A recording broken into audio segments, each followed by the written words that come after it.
Sleeping beauty की कहानी। एक बार की बात है, किसी बड़े राज्य में एक राजा अपनी रानी के साथ रहता था। उसके राज्य में प्रजा बहुत खुश थी। राजा अपनी प्रजा का ध्यान अच्छी तरह रखता था, इसलिए सभी लोग राजा और रानी को दुआएं देते थे।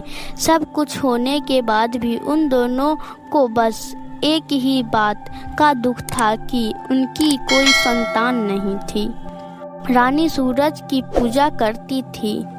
उसे पूरा विश्वास था कि उसकी सूरज देवता की कृपा से उसे जरूर संतान की प्राप्ति होगी। एक दिन राजा और रानी बगीचे में घूम रहे थे। बगीचे में एक तालाब था।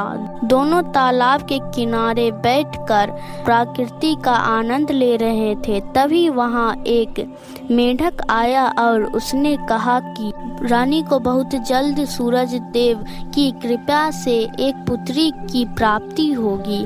मेंढक ने जो कहा था वो सच हुआ और उसी साल रानी को सूरज देवता की कृपा से खूबसूरत बेटी हुई। रानी को सूरज देवता के आशीर्वाद से बेटी प्राप्ति हुई थी, इसलिए उनका नाम सनशाइन रखा गया। राजा ने उसके पैदा होने पर बहुत बड़ा उत्सव रखा और उसमें सभी को बुलाया, लेकिन गलती से काली परी को बुलाना भूल गया। जब सभी राजकुमार को आशीर्वाद दे रहे थे तभी काली परी आ गई और उसने गुस्से में राजा को श्राप दिया कि जब तुम्हारी बेटी 15 वर्ष की हो जाएगी तब एक चरखे की कील चुभने से इसकी मौत हो जाएगी। इतना बोलकर वह गायब हो गई। राजा और रानी दोनों बहुत दुखी हुए। उनको दुखी देखकर सफेद परी ने उसको सांत्वना देते हुए कहा कि चिंता मत करो, मैं इस श्राप को रोक तो नहीं सकती लेकिन इसे कम कर सकती हूँ। सफेद परी ने कहा कि कील चुभने से यह 100 साल के लिए सो जाएगी, साथ ही पूरे प्रजा और आप सभी भी सो जाएंगे। लेकिन जब कोई सुंदर राजकुमार इसे चूमेगा तो इसके साथ साथ आप सभी भी जाग जाएंगे। इतना बोलकर परी गायब हो गई। धीरे धीरे समय बीतता गया। राजकुमारी बड़ी होने लगी। वो समय भी आ गया जब राजकुमारी 15 साल की होने वाली थी।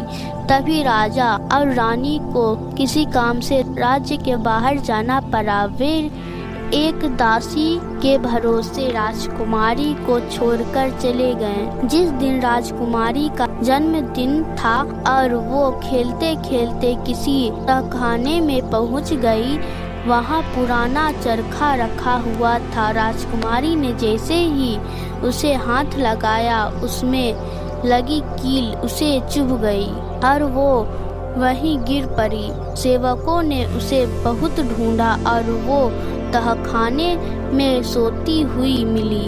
उन्होंने उसे जैसे ही उसे बिस्तर पर लेटाया, एक एक करके सभी सोने लगी। कई वर्ष बीत गए। महल के चोरों और जंगल और कंटीली झाड़ियाँ उग लगी। महल तक पहुँचने का रास्ता बहुत कठिन हो गया था।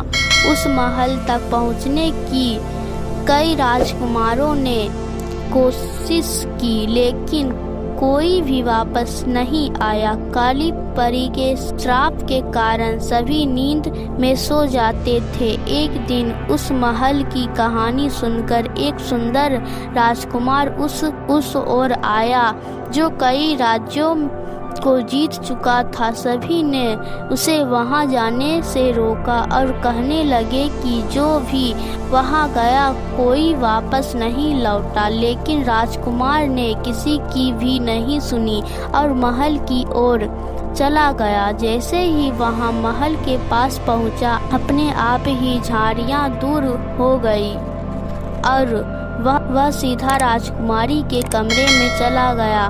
मार्ग में उसे सभी सोते हुए मिले। राजकुमारी देखकर वो मानो उसकी सुंदरता में खो गया। उसने खुद को संभालते हुए जैसे ही उसे चूमा, वैसे ही काली परी का श्राप टूट गया और उसके साथ ही सभी नींद से जाग गए। सभी दोनों को देखकर बहुत खुश हुए और दोनों की शादी करवा दी। इस कहानी से सीख मिलती है कि दूसरों का अच्छा चाहने वाला के साथ कभी बुरा नहीं होता है।